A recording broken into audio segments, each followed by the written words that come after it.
Baru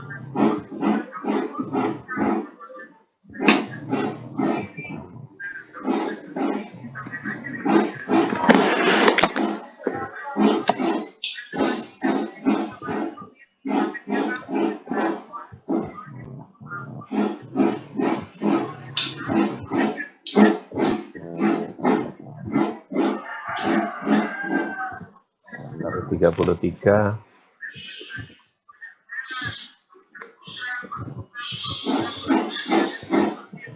2 menit lagi ya. Baik, Pak.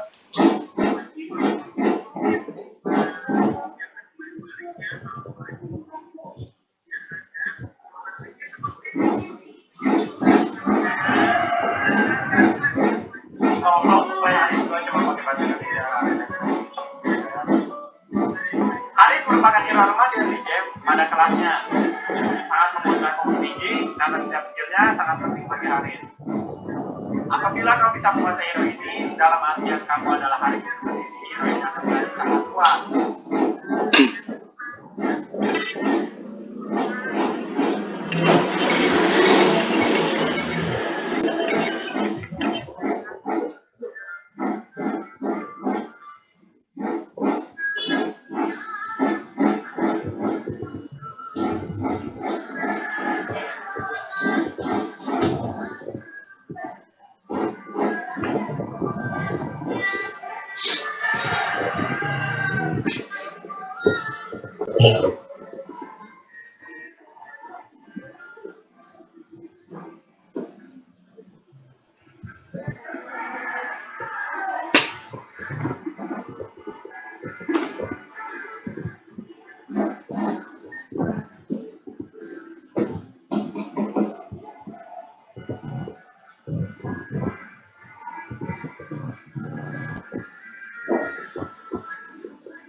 Saya nonton video dulu ya sambil nunggu.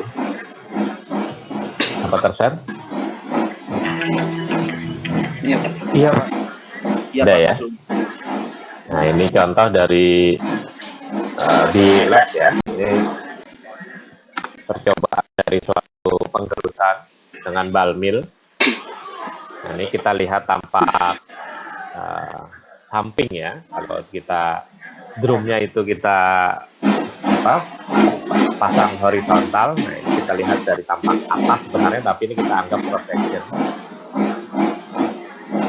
Ini kita ulang lagi. Ini kriteria yang pertama ya. Nah, kalau kita lihat ya, pakai sub critical speed, artinya dia bukan critical speed, ini 85 rpm. Ya, ini kondisi dari balmilnya, dari diameter dan juga length ya. Itu tadi drumnya itu. Oke. di lab kita belum ada ya, Bapak sudah dari udah lama ya minta, tapi kata Pak Salahun ini belum ada dananya. Nah ini kebetulan putaran arahnya berlawanan dengan jarum jam. Ada juga yang searah jarum jam. Jadi kita jangan bingung ya. Nah, itu terserah yang buat. Ini tanpa umpan ya, has no fit.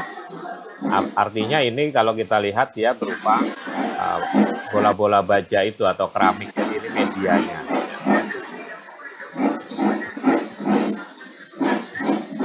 Nah kalau kita lihat ada pergerakan ya antara bola baja terhadap dinding mil, ya kan? Ini ada terus jatuh terhadap benda yang ada di bawahnya, jadi ada penjatuhan, efek.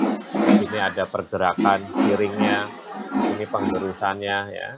Kemudian di atas lagi jatuh lagi dan seterusnya. Jadi ada beberapa gaya yang bekerja. Nah ini. Nah kita bayangkan sebagian bola-bola baja ini adalah batuan. Nah, maka terjadilah benturan-benturan antara batu dengan batu, ya kan? Bola baja dengan batu dan seterusnya seperti itu. Maka inilah fenomena dari nanti ada beberapa gaya yang bekerja ya. Lingkaran ini pakai fisika juga ya. Ada gaya transformal, yaitu gaya gravitasi, gaya fisikal dan ini ada satu lagi yaitu physical shift juga ini dengan suatu batuan ya yang akan kita terus tentunya sudah diperlambat ya. Jadi sekian persen dari critical speed. Nah ini masuk ke cascading. Nah, itu yang tadi Bapak bilang kemungkinan dia sekitar 50% ya sampai 60% kecepatannya, maka bisa seperti ini.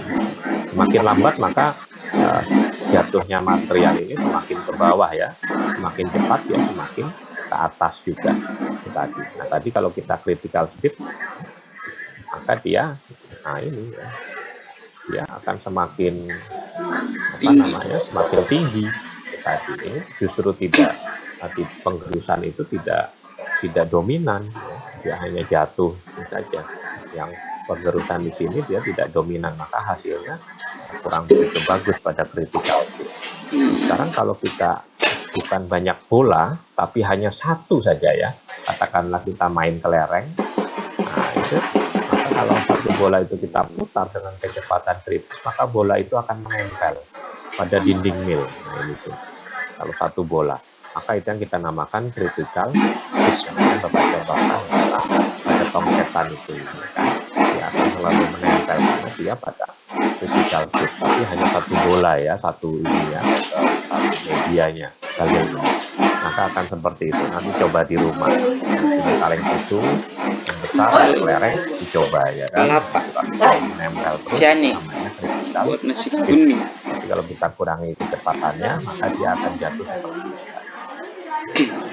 Nah, ini banyak bola, maka dia semakin dia cepat dia akan semakin tinggi ya daya jatuhnya, daya impactnya besar, nah ini. Tapi daya gerusnya berkurang karena terlalu cepat. Apalagi kalau kita pakai kecepatan kritis, sedikit sekali yang akan halus. Jadi kalau lomba di SMC, maka kita harus bisa melakukan uji coba dulu, jangan sampai kecepatan kita memasuki kecepatan kritis ya. Jadi kita pakai cascading dulu sekian menit, katakanlah 1 menit, kemudian data racking 1 menit, kita kembali lagi ke cascading 1 menit, kalau dia waktunya 3 menit. Itu seperti ini. Nah ini critical speed pada banyak bola, dia akan berputarnya jauh sekali, bahkan jatuhnya itu sampai tanah ini pada 34 lingkaran ya di sini ya.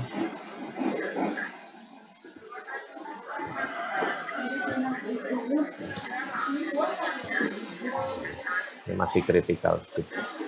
Justru ini tidak banyak yang halus, dia hanya berputar-putar saja ya, hanya pecah, tapi yang halus sedikit. Nah, itu yang kita biasanya kita lakukan di lab untuk percobaan itu seperti itu. Lalu yang butir halus, butir produknya ini kita ayak, ya kan? Kita ayak dengan beberapa ukuran yang kita inginkan.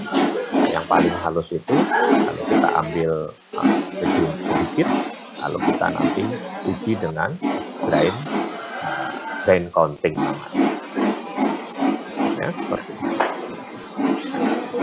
Ini ada dari satu lagi dari Spanyol ya, juga sama ini kriterianya, ini pakai 60%, jadi masuk ke cascading.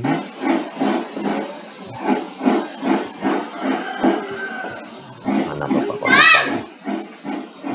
Nah ini ya, nah, dari beberapa mineralnya ya, yang kuning, merahnya nih bola-bola baja, yang hijau kita asumsikan batuan yang lain juga boleh, atau juga dia berupa media lain. Nah, ini cascading, maka kecepatan 60% tadi dia sebut, nah, dia jatuh ya pada ketinggian tertentu seperti di sini ya. Ini akan bekerja gaya impact ya kan, saling jatuh. Nah kalau dia tanpa kita isi media juga bisa. Jadi di Freeport itu ada suatu namanya AG mill. Maka itu AG itu autogenous grinding mill, seperti itu. Artinya apa?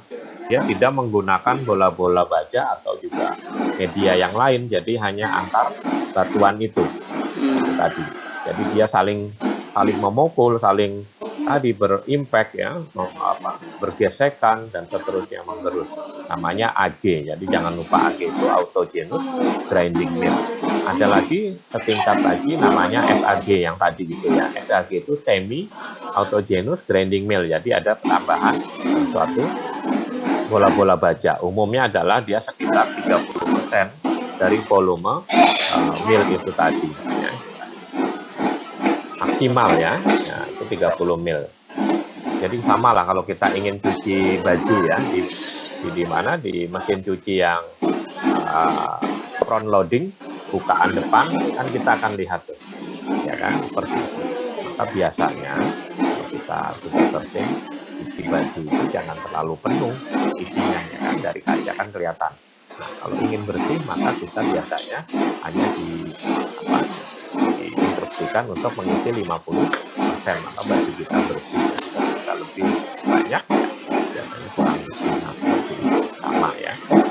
Kalau beberapa buku mengatakan untuk hasil yang bagus kita ngisinya hanya 50%. Jadi 50%-nya ruang kosong. 50% itu kita bagi lagi, sepertiga adalah bola-bola baja dan 2/3 adalah batuan kita ya, seperti itu. Tapi kalau autogenous grinding mill ya 50% itu isinya batuan semua. Maka tadi kalau semi, maka umumnya sepertiganya tadi adalah medianya tadi, apakah itu rod mill ya, apakah dia bar mill, bola baja, sisanya 2/3 adalah. Pak, boleh nggak kita lebih banyak? Boleh, jadi aturan yang bagus dari semua volume ini, tabung ini, maka sepertiganya adalah ruang kosong, jadi kita nyuci juga gitu ya, nyuci baju itu sepertiga, kita ngisi itu 2/3 saja. Nah, kita ngisinya full, nanti nggak bersih baju kita, ini juga sama ya. Jadi sepertiga ruang kosong. Nah, kebetulan kalau ini kan di industri ya, ini di pabrik, kita nggak bisa mendirikan ya, tidak mesti kita karena besar kan nggak mungkin kita tegakkan, jadi kita perkirakan 30% ya dari tampak depan ini tadi ya, lingkaran ini tadi.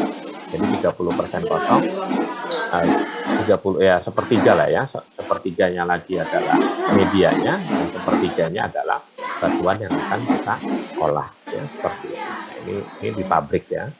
Nah, bal millnya kan seperti ini. Atau juga ada yang diameternya besar tapi lengthnya pendek seperti di Freeport ya, besar sekali dia. Nah, itu juga macam-macam ya. Jadi tergantung tadi AG atau tidak ini. Jadi seperti ini. Nah, ini kalau kita isi, nah itu jangan sampai penuh itu tadi. Kalau lomba juga seperti itu ya. Di lab juga ya pelajarannya gitu ya, kita isi penuh seperti apa, kemudian sepertiga seperti apa, seperempat seperti apa.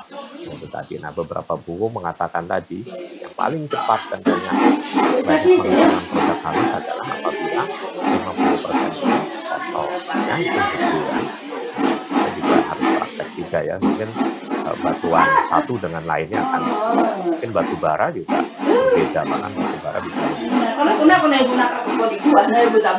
Ini kalau dia rod mill, maka ini batang-batang baja ya, batang-batang seperti besi yang sering dipakai oleh sipil itu, konstruksi itu di sini ya, batang-batang. Apa nanti ada, sepertinya ada fotonya gitu ya.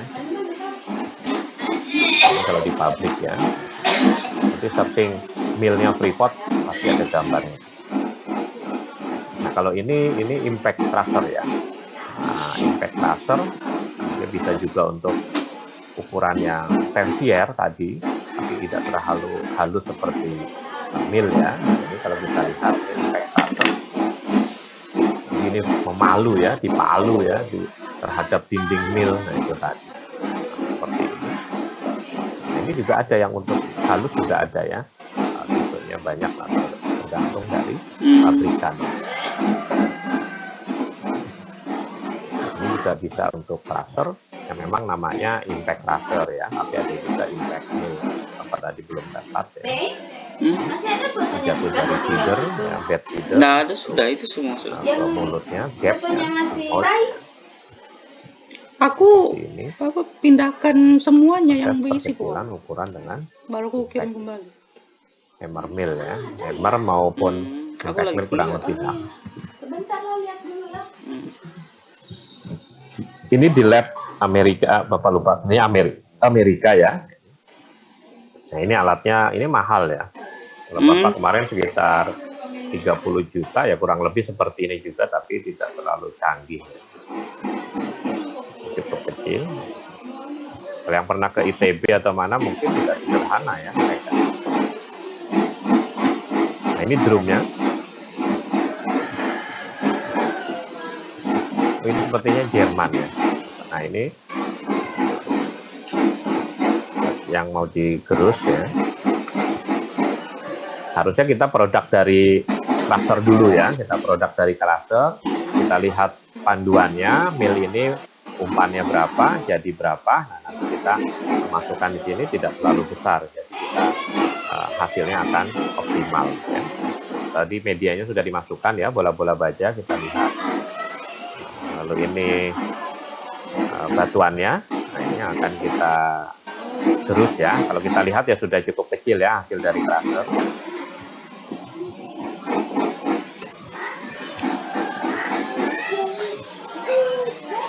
Anggap aja lab virtual ya, nanti kurang lebih kan juga seperti ini.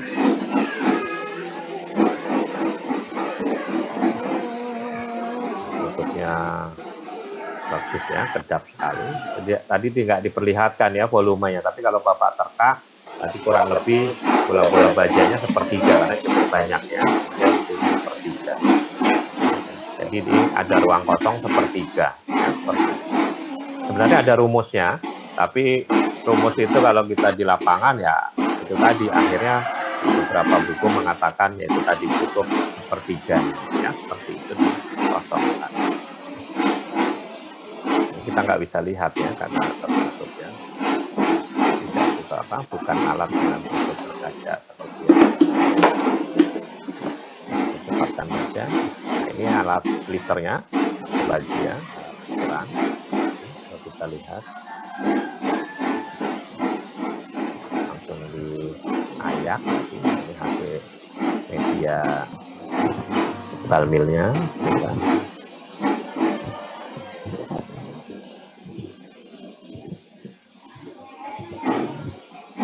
Ayaknya, oh enggak ayak seperti ini. Nah, kurang lebih seperti itu ya. Nanti tinggal diayak tadi produknya dan seperti itu. Ada yang mau tanyakan? Saya Pak. Ya, silakan. Terima kasih atas kesempatannya Pak. Ini sini saya mau tanya, itu yang penggerusan menggunakan apa ya tadi? balmi itu ya Pak, itu kan kebanyakan saya lihat tadi Ya. kualitasnya itu bentuknya horizontal ya Pak. Cuman Ah, saya tanyakan di sini, gimana kalau misalkan itu disimpan, maksudnya posisinya itu jadi vertikal gitu Pak. Itu kan itu tadi. berpengaruh atau Ya, kalau vertikal itu tadi Bapak bilang makanya dia banyak digunakan untuk yang AG, autogenous ya, tulisannya autogenous grinding mill. Jadi mill yang hanya menggunakan media batuan itu sendiri. Seperti di Freeport itu ada. Tapi dia tidak begitu informasinya tidak begitu bagus hasilnya. Maksudnya hasilnya di sini berarti dia agak lama ya.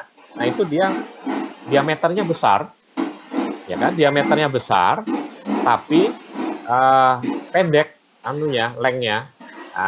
Jadi gepeng, seperti kalau kita lihat apa ya, seperti road ban ya, ban mobil. Nah, seperti itu. Nah, jadi dia bukan vertikalnya kita buat seperti itu. Jadi tetap dia berupa drum, tapi tidak seperti yang tadi ya, karena dia memanjang horizontal. Tapi kalau yang tipe autogenous dengan semi autogenous, maka kita buat diameternya itu tinggi, lebih besar daripada panjangnya. Paham? Jadi seperti roda. Nah, itu tadi. Jadi diharapkan daya impact itu jatuhnya tinggi ya kan? Tadi yang diharapkannya kita anggap saja dia secara vertikal gitu. Itu beberapa modifikasi. Bapak belum dapat di video reportnya, cuma ada gambar lupa naruhnya. Tapi searching di internet pasti ada, cepat sekali, ya kan? Nah, itu maka seperti yang ditanyakan Bu Rizal itu, maka dia lingkaran itu akan besar, nah, itu tadi ya, tapi dia tidak panjang, ya, seperti ban lah ya, lebih kecil seperti itu. Nah, itu tadi. Ada lagi? Vertikalnya seperti itu. Ya. Kalau dipasang vertikal gitu, muternya vertikal ya bukan balmil gitu ya.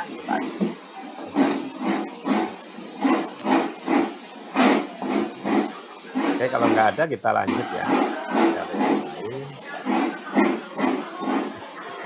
Ini yang harus dibuka nih terbatas ya, nggak bisa terlalu banyak ya.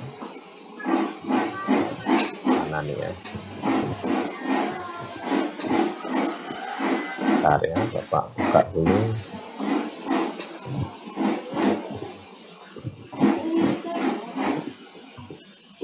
Kita setelah mil, lalu kita masuk nanti ke perhitungan kadar ya, rumus, mungkin ada yang kangen ya kan, dengan perhitungan cuma teori kan bosan ya. Ya. Ini apa ini? Bentar ya, lupa soalnya ya.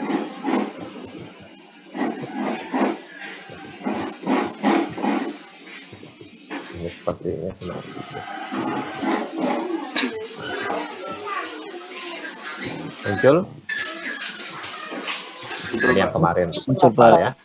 Nah, ini kita kan kombinasi, kita Bapak sudah jelaskan tracing, maka tahap kedua adalah grinding tadi. Nah, ini kalau ini yang tadi sama ya. Nah, kalau yang nanti kalau Abdul Rizal kan tadi tanya, bisa nggak ini di vertikal gitu ya? Nah, itu tadi. Ya sebenarnya bisa, tapi tidak efektif ya kan.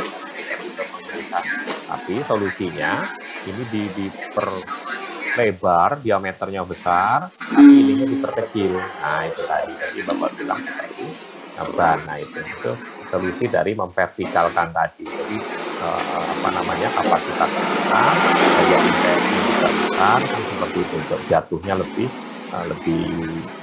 tinggi ya, lebih tinggi, maka diharapkan pengerusan akan maksimal. Nah, itu biasanya tadi Bapak bilang adalah tipe AG dengan SAG ya, seperti itu.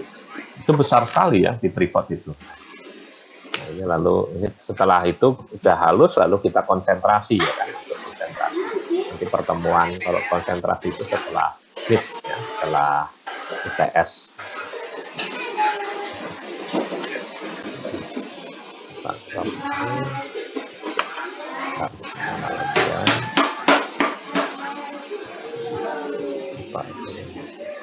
Filenya banyak betul.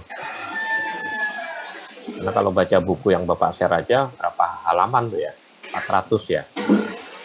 kita harus ambil referensi dari katakanlah minimal 10 buku. Nah itu jadi semuanya bahasa Inggris nanti. Bentar ya Bapak, apalagi gambar aja gambarnya.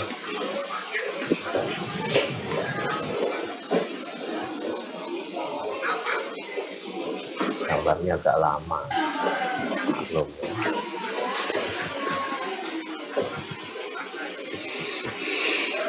Teksnya belum ganti.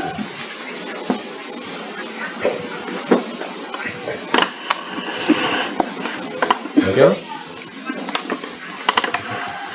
Betul Pak. Betul ya. Pak lupa. Nah ini dari rod mill. Nah, kalau kita buka, nah ini ada linernya, liner itu pelindung ya, biasanya dari karet tahan baja atau juga aluminium yang sudah yang cukup keras, alloy. Nah ini rod millnya sepanjang dari bal mill ya, sepanjang lebar bal mill. Ini tadi kita masukkan sepertiga, lalu ini bijinya masuk atau batuannya, nah, seperti ini. Nah, produknya yang halus akan keluar dari sisi satunya seperti ini ya. Nah ini juga tipe conical bal mill. Tadi kan ada 3 ya. Bapak lupa tadi, pokoknya ada yang conical, satunya ada yang hybrid ya. Nah, Aku lagi kuliah. di tipe conical. Nah, masuk keluar ya. Ini ada dengan discuss grid. Discuss grid itu berarti dia bukaannya yang kita sesuaikan halus sekian baru bisa keluar. Yang belum halus ya tentunya tidak bisa keluar ya. Grid itu seperti screen ya, seperti penghalang lah ya. Nah ini kalau di lab rod millnya seperti ini, alatnya juga sama ya seperti yang tadi kan diisi bal mill, ini diisi rod mill, ini sepanjang ini rod millnya, batang bajanya ini sepertiga kalau kita lihat ya, kurang lebih lah seperti itu yang bagus. Ini bijinya. Kalau kita masukkan tadi horizontal bisa, yang pertanyaan Mas Rijal tadi ya, vertikal cuma kan tidak efektif ya kan nanti ya. Maka kalau seperti itu ya kita modifikasi diameternya ini lebih tinggi atau lebih besar daripada panjangnya, akan efektif. Ini nanti kita pelajari nanti setelah ini. Ya, ada yang menanyakan? Nanti Bapak tugaskan ya, jadi tugas kemarin nggak jadi tugasnya resume dari community ya. Kita tugaskan aturan. Ya, ada yang menanyakan? Jadi ibaratnya crushing itu kita menggerus sehalus mungkin yang kita inginkan untuk siap jual atau untuk kita gunakan proses selanjutnya. Proses selanjutnya tentunya adalah konsentrasi kan seperti itu ya. Oke, ada yang mau tanyakan? Jadi bingung ya. Yang penting itu tadi kita tahu tahapannya. Nah, crushing ada pada dasarnya ada 2, primary, sekunder. Kemudian tahapan crushing 3, 4 itu sudah bisa digantikan dengan tahapan penggerusan atau grinding mill ya, itu atau milling juga boleh. Tapi umumnya grinding mill ya, seperti itu itu alat. Kita bicara apa Pak, lagi? Ya, Pak, saya mau tanya Pak. Ya. Kalau pas kominusi kemarin itu kan Pak memperhatikan sudut jatuh bahan galian Pak. Ya. Kalau grinding ini Pak juga memperhatikan sudut jatuh bahan galian juga Pak saat dari feeding. Itu biasanya pada sudut masuknya si tadi kalau kita lihat karena dia sudah ukurannya cukup halus dari ini kan biasanya kita tidak tinggal hanya kita tadi. Kalau kebanyakan mill pakai wet ya, maka dengan bantuan air tadi diharapkan nggak memperhitungkan sudut basah, sudut jatuh material. Tapi kalau dia dry, nah bisa jadi kita gunakan sudut jatuh material tadi dengan prinsip tadi conical apa ya seperti itu. Jadi kalau tergantung alatnya. Jadi kalau wet umumnya kita tidak memperhitungkan sudut jatuh. Ya, jadi hanya bergantung pada medianya tadi. Atau kalau tadi yang pertanyaan kita gabungkan, Kalau kita ingin vertikalnya tinggi, maka diameter millnya akan kita perbesar, lengthnya kita persempit, maka ada sudut jatuh yang lebih tinggi. Tapi sudut jatuh di sini kan otomatis antara satuan itu sendiri dengan di media itu kan tergantung tadi dari kecepatan putarnya. Jadi sudut jatuh tidak berpengaruh ya, sudut jatuh material. Jadi karena ada kecepatan dari alat. Jadi yang berpengaruh adalah kecepatan putar dari mill itu sendiri ya, seperti itu. Kalau kalau sudut jatuh di crusher itu umumnya adalah pada double roll crusher ya. Itu kan hanya memperhitungkan jarak antara roll satu dengan roll satunya, apakah terlalu sempit ataukah terlalu lebar. Nah, itu yang harus kita perhatikan. Jadi sudut jatuh angel nip-nya itu kan tergantung dari ukuran partikel. Nah, kalau kita punya batu bara dari lapangan, dari dump truck macam-macam ya kan, ada yang segi 8, segi 10, segi 20, tidak beraturan ya kan, nggak mungkin juga. Ada yang kubus jarang lah ya, apalagi hasil peledakan, anjir macam-macam. Penting kita memperhitungkan jangan sampai kita ingin ukuran tadi 50 mili, 5 cm, tapi kita jarak antara lubangnya terlalu jauh kan, seperti itu ya, nanti tidak efektif ya. Jadi kalau sudut jatuh biasanya ya kita perhatikan adalah pada crusher dan juga pada saat produk crusher masuk ke bed conveyor ya kan, bed conveyor akan kita sesuaikan dengan sudut jatuh materialnya ya, karena kalau tidak sesuai nanti tidak efektif ya bed conveyor itu. Pak lupa nih di mana. Ya, kalau tidak ada pertanyaan kita lanjut dengan suatu partikel middling. Ada beberapa buku mengatakan produk dari suatu konsentrasi itu ada 3, konsentrat, middling, dengan tiling. Tapi middling di situ diingat ya, jangan kita katakan sebenarnya bukan produk akhir. Middling itu produk akhir bisa, tapi biasanya adalah dia pada beberapa tahapan proses. Jadi di prosesnya. Kalau kita jual ke orang, jangan kita katakan ini middling, enggak ya, jangan. Tapi tetap konsentrat seperti itu. Nah, kita harus paham apa itu middling. Karena ada kakak kelas, mungkin karena tahun kemarin juga kita cium ya, mungkin saat itu tidak terpikirkan. Bapak sudah jelaskan juga middling itu apa, ya. Tapi tidak terserap dengan baik. Bapak ingin middling ya. Middling kan dari bahasa Inggris ya, karena suatu pertengahan ya, middle ya kan, tengah-tengah. Kalau kita pakai statistik, ya kita anggap dia sebagai suatu nilai tengah lah, seperti itu. Ibaratnya tadi itu, kalau kita bebas sempurna, kita katakan dia konsentrat 100%, kalau dia bebas sempurna sebagai pengotor, mineral, maka ya 100% dia tiling kan, seperti itu. Nah, middling ini apa? Masih mengandung C dan masih mengandung konsentrat. Nah, ini ya, produk dari suatu konsentrasi adalah konsentrat, middling, dan tiling. Ya, seperti itu. Ada ya di layar ya? Ada ya. Itu middling. Bentar ya, Bapak lihat lagi. Harusnya ada gambar. Nah, juga ada middling. Nah, ini sebagai contoh, pada suatu produk ya, kecepatan yang sangat tinggi, hasilnya cost, Gangway mineral, medium moving, hasilnya middling, ya, slow moving, hasilnya konsentrat. Itu kurang lebih ya, hal-hal seperti itu hampir sama tadi ya.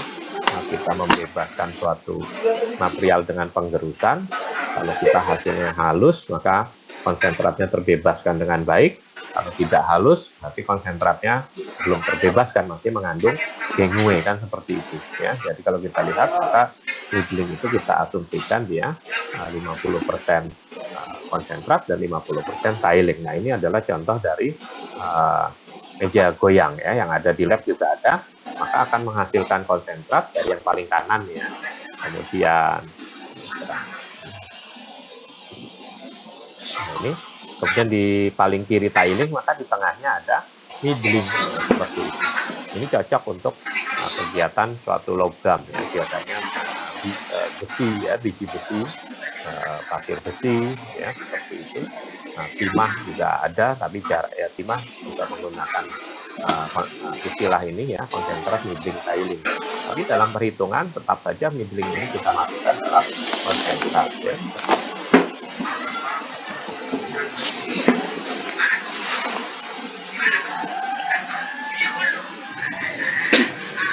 Jadi banyak itu middling pada proses konsentrasi ya. Nah, sekarang ada juga namanya particle middling ya, nah, itu yang akan Bapak sampaikan selanjutnya ya.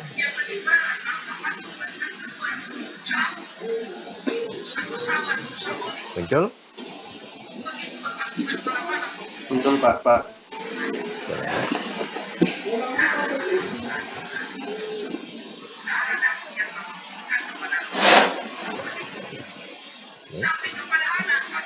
Palu saja ya. Nah, kita akan membebaskan ya kan dari yang utuh dari alam, dari tambang nih, gambar yang pertama yang Bapak tunjuk ini, maka yang hitam ini kita asumsikan logamnya, ya emas kah, ya perak dan seterusnya, tembaga. Yang putih ini silikat ya, batuan induk kita. Nah, ini kemudian dipalu oleh kita ini hasilnya kedua, atau kita crusher.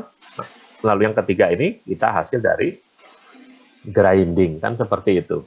Nah, ini kan ibaratnya kita lihat dengan mikroskop ya, kita asumsikan ini sudah halus. Nah, seperti itu. Ini kalau kita asumsikan lagi, gambar pertama di sini yang kiri ya, atas, sebelum jauh crusher, maka ini batuan induknya, macam-macam mineral yang ada, dengan pengikatnya yang kosong ya, yang gengo mineral, kita crushing, hasilnya katakanlah terpecahkan seperti ini. Nah, maka kita rod mill lagi, kita gerus ya, lalu kita ayak, hasilnya seperti ini ya. Ini sudah terbebaskan dengan baik, yang juga dengan milling. Nah, tapi pada yang gambar yang terakhir di sini, maka walaupun ini dia sudah produk, tapi banyak yang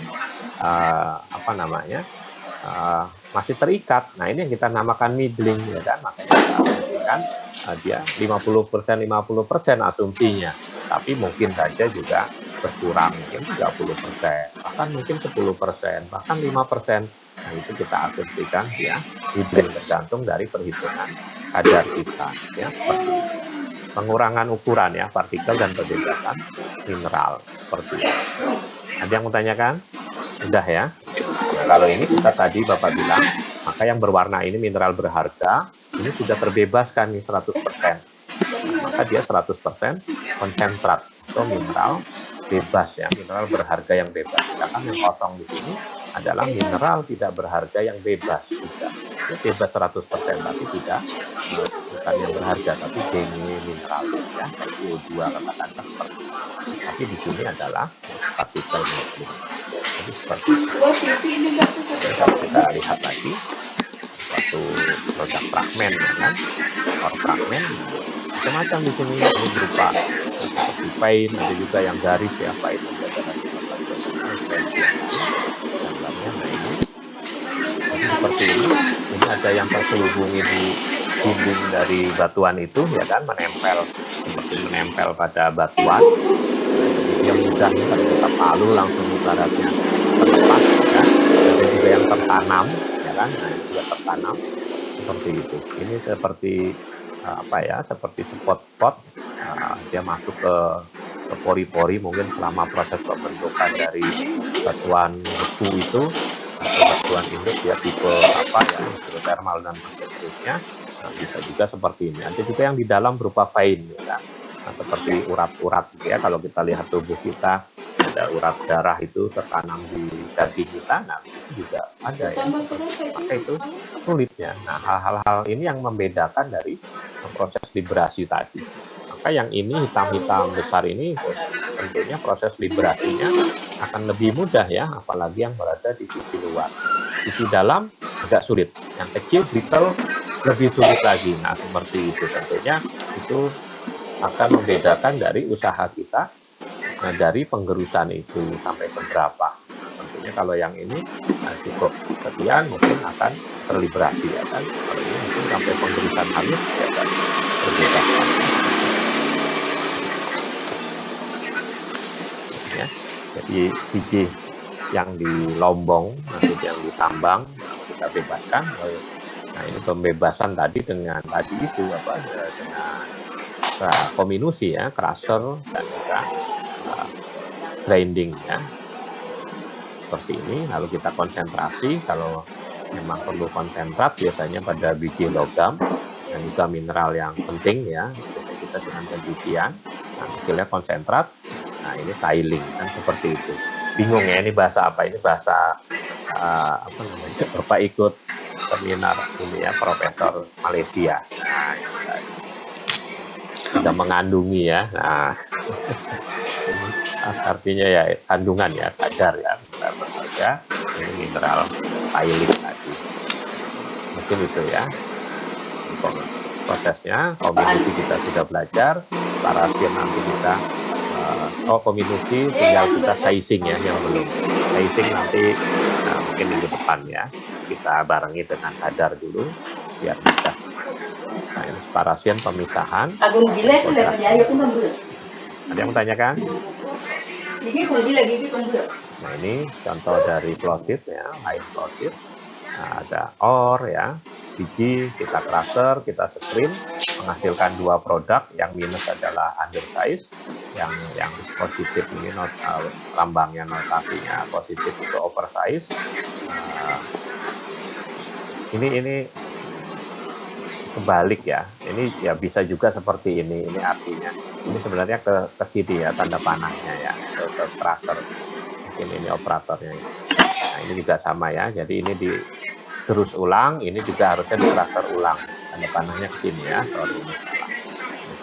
Jadi yang lebih besar ini itu bisa kita lakukan dengan dua cara, adalah dengan closed circuit. Closed circuit ya contohnya ini. Kalau open circuit kita menambah alat baru ya, primary crusher ya, secondary crusher, kemudian secondary grinding seperti itu. Maka kita tidak perlu mengembalikan kepada alat yang hanya satu ini. Itu kalau open kita jadi ada dua alat yang harus kita siapkan untuk memproses oversize. Yang nanti ada contoh. Ini proses dua variation, nanti juga ada soalnya ya.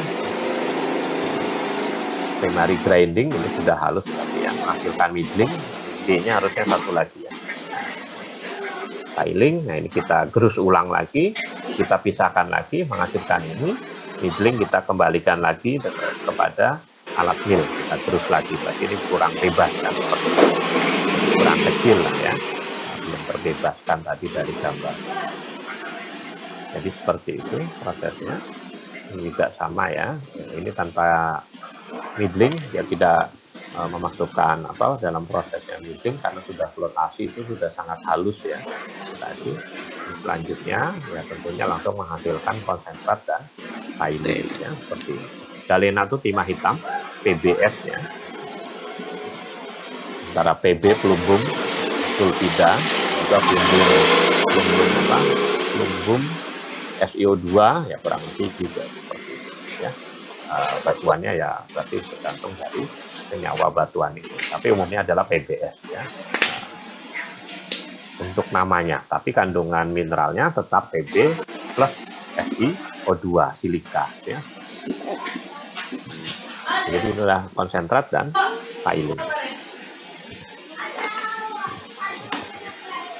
Tidak usah. Ada yang mau tanyakan?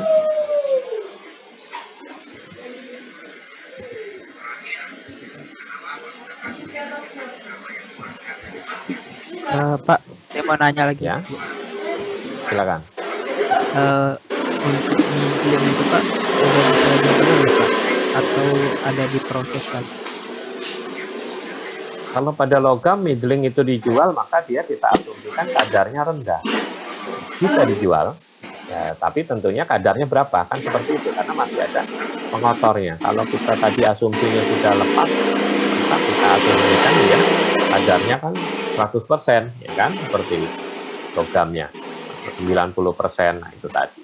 Nah, kemudian kalau kita middlingnya kita jual yang umumnya di tambang pasir besi, bisa juga, tapi kita nyebutnya jangan middling, tetap konsentrat, tapi hanya kadarnya yang berbeda dengan konsentrat. Jadi middling itu adalah untuk internal perusahaan kita pada dasarnya, ya kan? Seperti itu.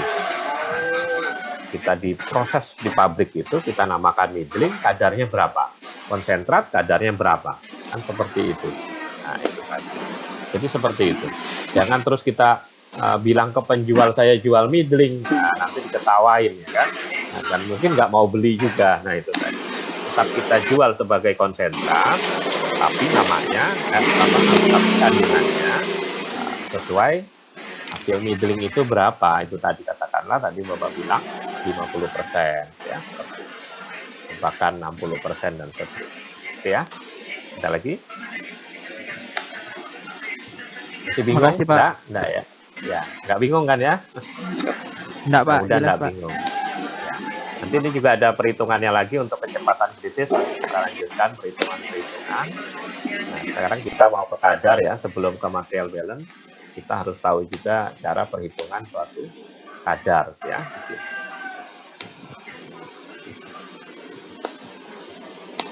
Yang tadi itu yang kita lanjutkan dari suatu proses perhitungan middling tadi itu ya.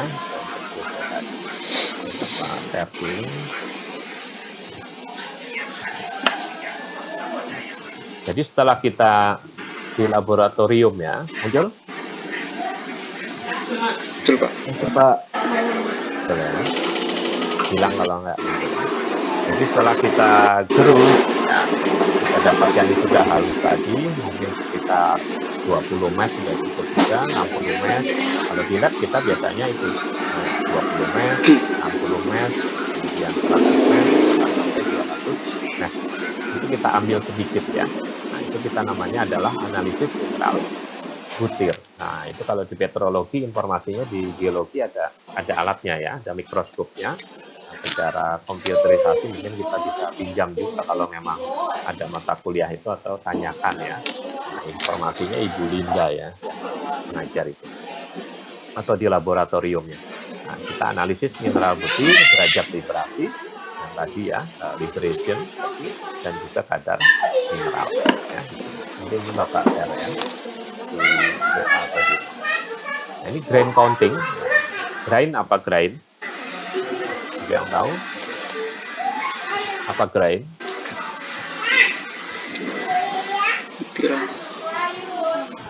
Butir, Pak. Siapa? Nah, butir ya. Counting? Hitung ya. Ya, hitung, perhitungan. Jadi menghitung butiran ya, tadi jumlah butiran seperti yang Bapak sampaikan di PowerPoint yang tadi itu ya, sudah terbebaskan dan terikat. Yang terikat kita namakan middling. Tadi banyak orang yang ya pada berkutat pada ya mineral, nah ini tidak asing ya, makanya kita harus tahu grain counting. Nah, harusnya ini di geologi dasar juga sudah diajarkan ya, nah, di petrologi biasanya. Ini tidak jauh dari maksud sebenarnya ya, butir ya, jumlah butir. Bisa kapan kita hitung jumlah butir? Sulit ya. Kita pakai sendok teh saja kalau menghitung pasir kita akan kesulitan ya satu apalagi dari 0,2 mili akan 1 mili aja kita kesulitan ya, pusing, mungkin 2 kali 24 jam nggak selesai ya. Grain adalah butiran, counting menghitungnya butiran mineral. Jadi artikan maka salah satu metode yang digunakan untuk mengetahui ini kadar dari suatu sampel atau konsentrat ya, mineral berat, sayatan poles maupun sayatan tipis. Maksudnya sayatan poles, sayatan tipis itu kita buat dia menjadi seperti batu akik ya, seperti itu. Nah, lalu kita taruh di bawah mikroskop kalau itu. Tapi kalau kita hanya berdasar konsentrat mineral berat ya, secara mudah. Jadi ukuran butirnya memang masih butiran tadi ya, jadi seperti ini. Dengan membandingkan antara persen volume suatu mineral terhadap mineral keseluruhan. Nah itu tadi kalau kita mineral keseluruhannya adalah antara PB ya, PBS antara plumbum dengan sulfidanya dengan SiO2-nya, maka ya berapa logam PB-nya, berapa silikanya kan seperti itu. Silika kan pengotor. Ini yang ini teorinya saja ya. Mendeteksi mineral logam mempunyai densitas yang besar dengan mineral pengotor itu pasti ya. Itu kan hanya sekitar 275 ya, bahkan paling besar 2,8 ya. Ya memang apa kok ada yang tinggi, mungkin tinggi karena ada asosiasi dengan spirit ya, dengan yang lain. Nah, itu bisa jadi bisa sampai 3, tapi yang umum adalah 2,6 sampai 2,75. Cara untuk mendapatkan mineral berat dapat dilakukan dengan konsentrasi mineral berat ya, dengan proses jig, rotasi maupun yang paling sederhana itu ya bisa dengan apa yang ada di lab kita itu ya, slice box, nah, dan juga dengan pendulangan juga. Sebagai contoh kuarsa, nah ini ya nilainya ya, dia yang sampai 275 kan sangat mudah dibedakan dengan magnetit. Nah, magnetit apa rumusnya ya, Sp3O4 ya, seperti itu. Ini Sp-nya 5 sekian ya. Ada juga yang lebih tinggi sampai 5,5 ya, bisa juga ya. Dengan pirit yang mempunyai Sp sekian dan juga emas sampai 19. Jangan lupa emas itu 19 kalau dia berdiri sendiri ya, tapi dalam kenyataannya kan dia berasosiasi dengan yang lain. Maka umumnya biasanya kalau di periset itu Bapak lupa sepertinya dia 8 ya sampai 9 ya, paling tinggi 12 ya, seperti itu. Tapi kalau sudah menjadi konsentrat maka Sp-nya 19. Makanya ditanyakan tadi, kita bisa jual middling, bisa, maka dia biasanya Sp-nya akan lebih rendah dari Sp mineral yang logam terbebaskan sempurna ya. Ini apa yang akan digunakan? Nah, kita harus mengenal konsep mineral, pasti sudah tahu ya dari kuliah mineralogi. Mineral dengan butir bebas, ya, artinya mineral yang akan kita amati telah terdehidrasi, ya, terbebaskan. Ini artinya apa? Dari kehalusan tadi, dari proses grinding tadi, ya. Semakin halus pastinya terdehidrasi semakin baik, ya. Tapi jangan sampai juga kehalusan karena apa ya? Energi yang dikeluarkan oleh perusahaan akan sia-sia. Jadi kita melakukan uji coba terus. Tadi yang dari gambar yang tadi, mineral middling tadi, partikel middling seperti apa. Kalau dia tidak perlu halus ya, mungkin sudah terbebaskan dengan baik kan tidak perlu kita terus lebih halus lagi ya, seperti itu. Jadi optimalnya sampai pada ukuran berapa itu kita uji di laboratorium. Proses kombinasi dan vibrasi bertujuan memisahkan mineral berharga dengan mineral pengotornya dengan ukuran yang optimal. Nah, ini mineral vibrasi berapa Pak yang optimal ya? Tentunya 100% tadi ya, ukuran yang berapa? Nah, itu tergantung tadi ya, mineralnya. Tapi jumlah vibration-nya ini contoh sulfit ya, full vibrasi. Ini mudah tadi sama dengan yang tadi ya, literatur yang tadi. Ini kan mudah saja ya. Nah, ini sulit ya, terdistributed sulfit. Ini juga di dalam. Nah, perlu lebih ekstra ya daripada. Jadi kalau ini sederhana, ini sulit ya kan, kompleks, ini medium. Nah, ini juga medium seperti itu prosesnya. Nah, ini kita lakukan di mikroskop. Jadi butiran kita lihat ya seperti ini. Jadi pada kasus 1, mineral sulfida akan mudah dibebaskan. Nah, ini dibandingkan pada kondisi 2 ya, di mana mineral sulfida berada kondisi menyebar tadi ya. Begitu juga ketika muncul pada inklusi, jadi tertanam ya, tanam di dalam dan seterusnya. Tadi perlu pemisahan tadi ya dengan crushing. Dan ini umumnya kita menggunakan 2 metode ya. Nah, untuk ukuran yang halus maka kita gunakan cukup 3 kotak. Nah, ini kalau sentinya sih dia bisa cukup 1 senti ya, tergantung dari mikroskopnya. Karena ini kan di bawah kaca nanti ya, nanti kita apa namanya, kita himpit dengan kaca untuk mikroskop itu ya, untuk di bawah. Nah, ini bisa juga 1 senti boleh ya, 1 senti jadi sama, ini juga 1 senti.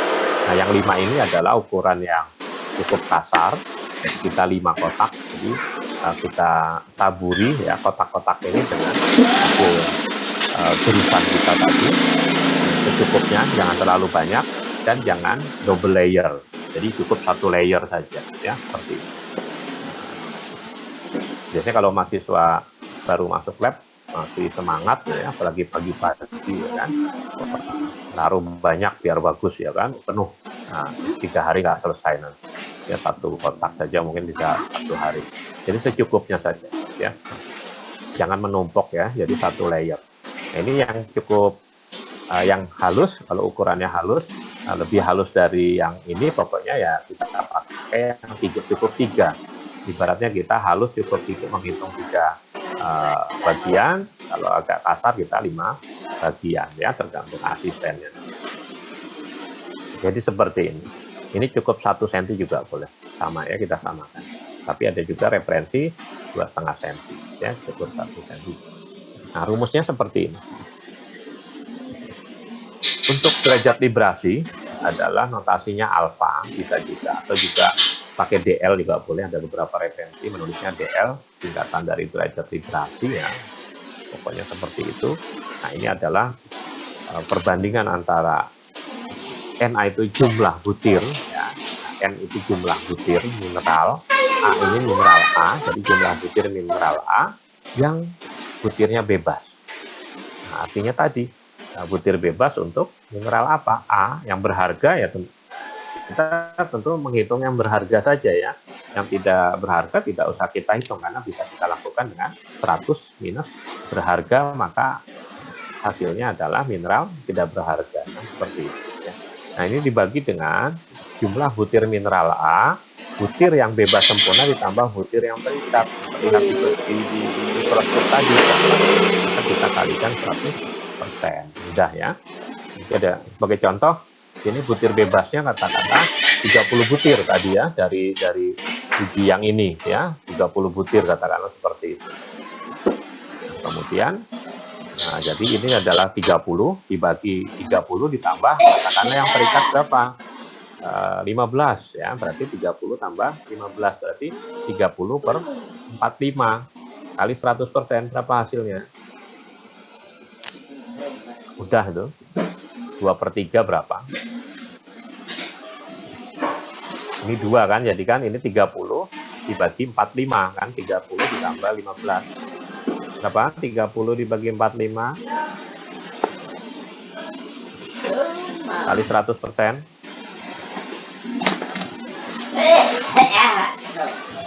Dulu pas kuliah ada yang nggak bisa loh ya. Nah, pulang sudah kuliah. Siapa nih Bapak panggil ya? Rahmat Rahman kan?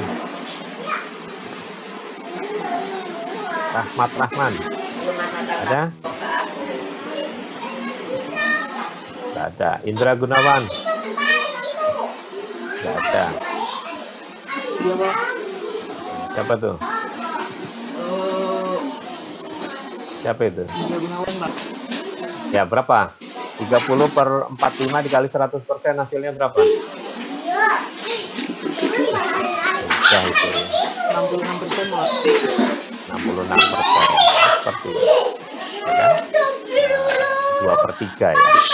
Seperti itu. Ada yang menanyakan? Jangan sampai tidak bisa ya. Ada yang yaitu kakak kelas kamu soal seperti itu aja bikin persen tidak bisa loh ya. Nah, gitu. Katanya kenapa nggak bisa? Kalkulatornya pinjam Pak. Nah, itu kan alasan saja kan, padahal mudah. Mau pakai kalkulator pedagang yang tukang cabai juga bisa ya kan. Gampang saja kan seperti itu. Contoh lain, katakanlah butir bebasnya apa ya? 50 ditambah butir terikatnya 50 kan mudah saja ya kan, 50 per 100 ya kan, 50 dibagi 50 tambah 50 artinya berapa? Mudah ya kan, 50% kan seperti itu. Nah, itu yang tadi middling juga seperti itu. Pak, yang bagus berapa? Ya umumnya derajat vibrasi biasanya harusnya 100% kan, mendekati 100%. Kalau di lab biasanya kita 80% tanpa pasang. Jadi kita biar tahu ukuran butir yang halus itu untuk mineral tertentu seperti apa.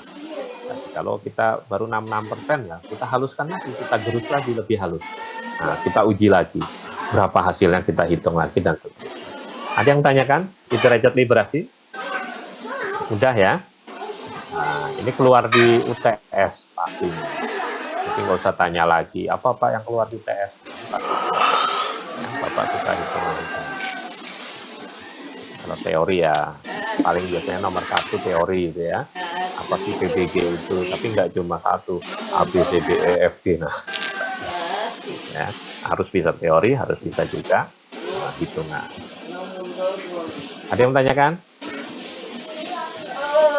Halo?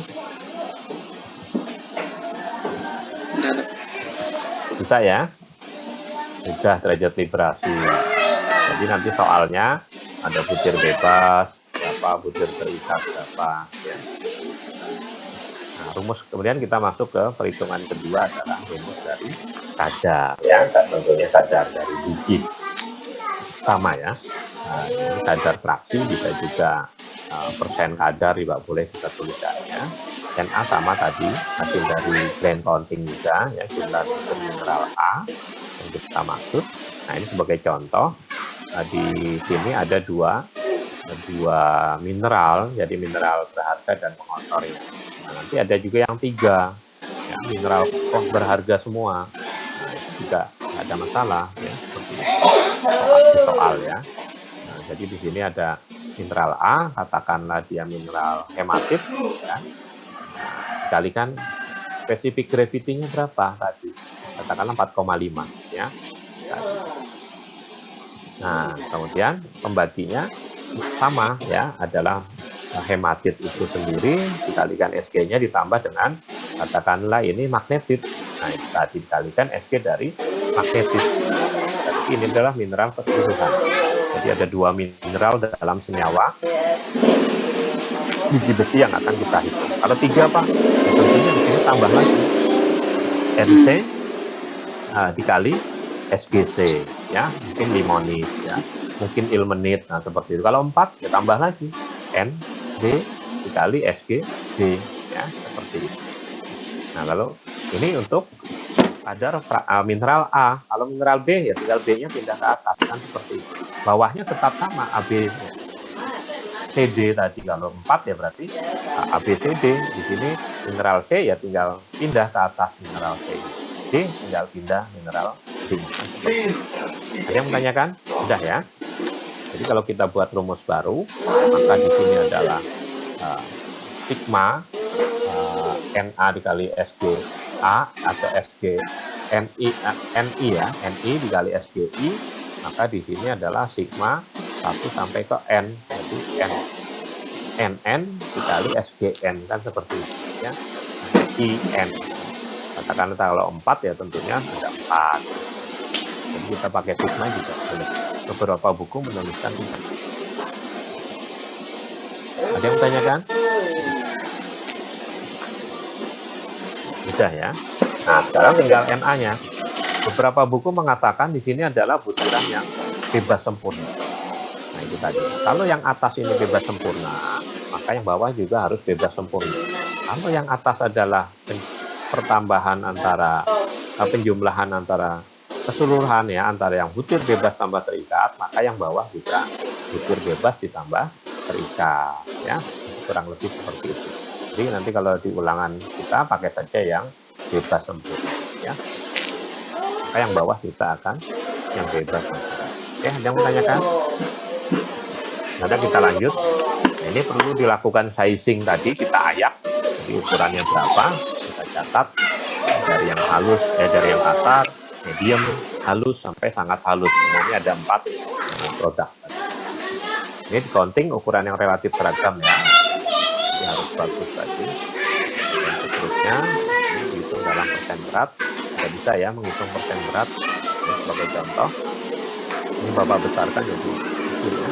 Ini ada mineral counting, ada silika, felspar, kolbren, ilmenit, magnetit, ya, dioksid, mika, biotit, dan hematit. Ini dari kotak 1 sampai 5 dia pakai yang yang agak kasar ya, jadi 5 kotak. Nah, ini silika ada 31 butir, Kevlar 2 dan seterusnya. Ini 00 berarti tidak ada ya. Tentunya kita ini menghitung yang berharga saja ya. Nah, sekarang bagaimana Pak menghitung 1, 2, 3 tadi? Nah, dengan suatu ilmu volume. Jadi kita hitung rata-rata sekian, sekian, beratnya sekian. Nah, persen berat ini bisa kita hitung berdasarkan komposisi yang ada ya kan. Di Mektan harusnya sudah belajar ya persen berat ini. Ini mineral berwarna kehitaman, ini sudah di mikroskop ya. Nah, ini 1 cm saja dia hampir 500 mikron ya, kecil sekali. Mineral magnet berwarna kehitaman dan seterusnya. Mineral emas ini warna emas. Ini kadarnya berapa nih ya? Dan mineral emas. Ini kemudian di Sulawesi Tenggara nih ada ilmenit dengan kuarsa.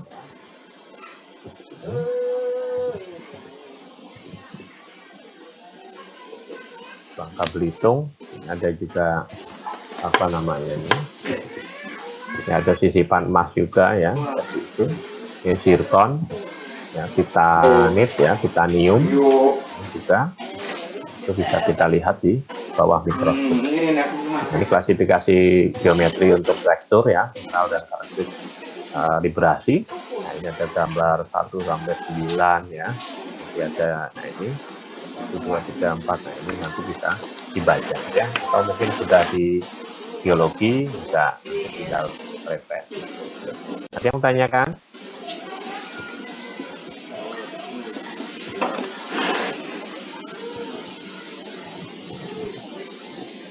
Nah ini kurang lebih seperti ini ya. Ada muncul gambarnya? Ada Pak. Ada Pak. Ada ya. Nah ini ada metode 5 kotak tadi, butiran kasar. Nah, kita asumsikan ya ini harusnya nggak 5 ya, tapi tadi ada yang sampai 20 ya, 30 ya. Nah itu tadi. Nah ini putih bebas sempurna ini. Tapi dia pengotor bebas ini. Yang hitam ini logamnya ya, core-nya ini sudah bebas juga. Nah seperti ini kita hitung. Berarti kotak 1 ini 1 ya, kotak 2 2, kotak 3 2, ini 4 ya. Ini 2 seperti itu. Tapi kan nggak semuanya seperti itu ya. Kalau kita lihat tadi ada yang masih berupa partikel middling ya.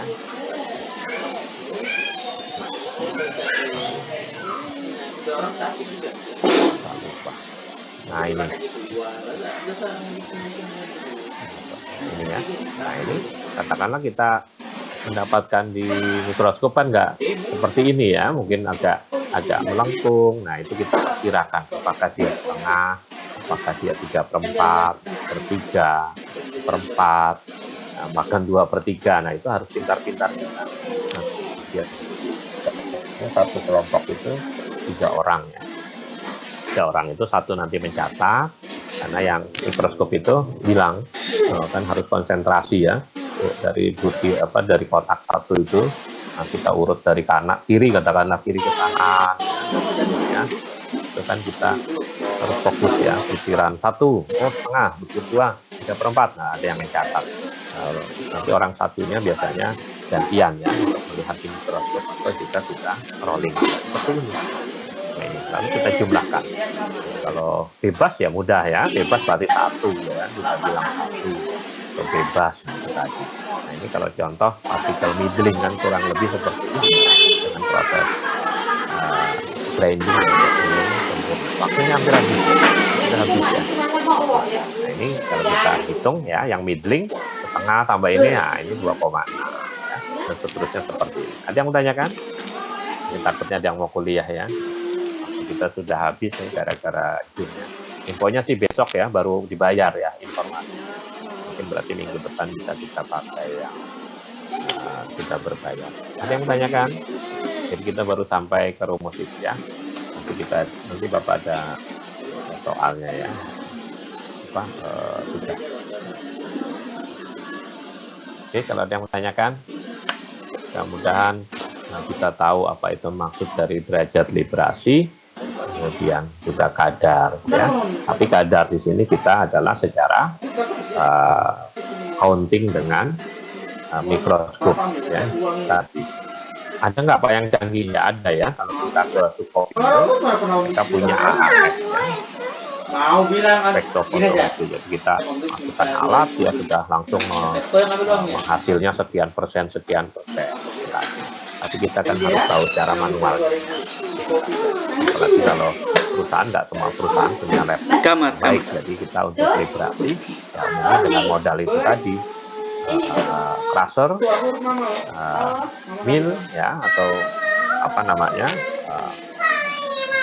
alat untuk menggerus lah katakanlah dari primary sampai tersier tadi, lalu kita ayak ya, lalu kita mikroskop itu tadi. Oke, ada yang mau tanyakan? Cukup 50 orang ya. Mahasiswanya 50. Tapi foto lain ada, foto Sitika yang masih kecil.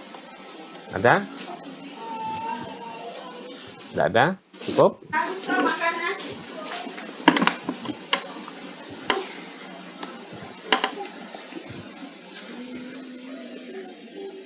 Oke.